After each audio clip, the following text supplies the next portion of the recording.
Hi Julie, thanks so much for being interviewed today.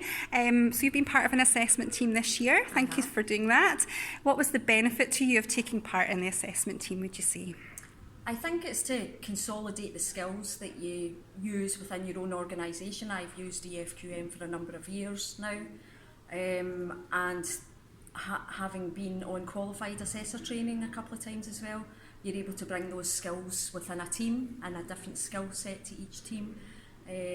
So I feel that's beneficial for me as my own professional development, but also for my own organisation and for the organisation I'm going to visit. That's great, thanks.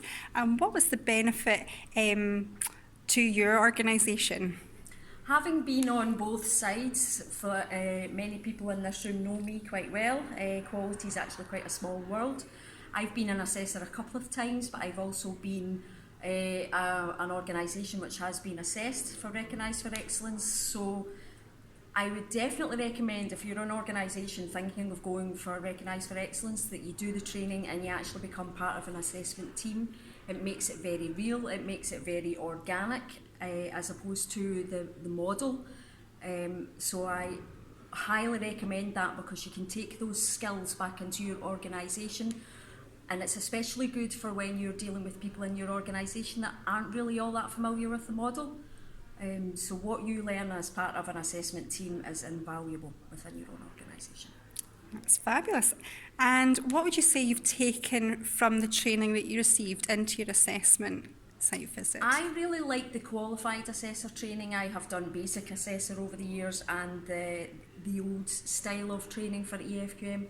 The qualified assessor training is really quite intense, and you get the opportunity to obviously assess a model organisation, and you do a bit of role play, which everybody hates, but when you go to do that, it's a bit of experience when you actually go as part of an assessment team, and you get experience of how to interview people, whether you've done that in your own organisation or not, which I had already done.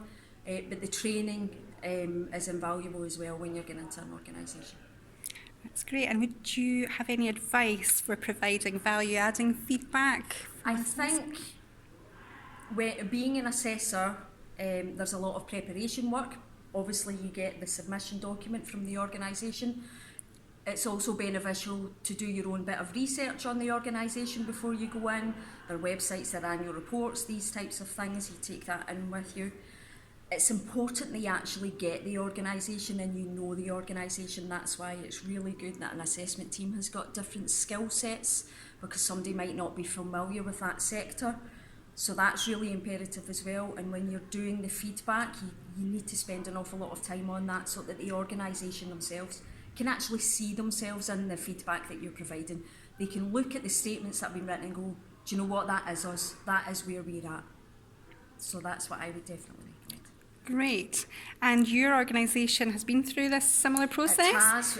We achieved 3-star Recognised for Excellence a year or so ago, and we will be submitting again this year for the awards cycle next year. So I will be on the other side, where I will be leading the assessment within my own organisation. And do you think the training's helped to prepare you for that? It's absolutely invaluable. The training and being part of an assessment team, it's definitely prepared me again for leading the submission process and leading my organisation through the site visits for next year. It's been invaluable. That's great. Thank you very much. Okay.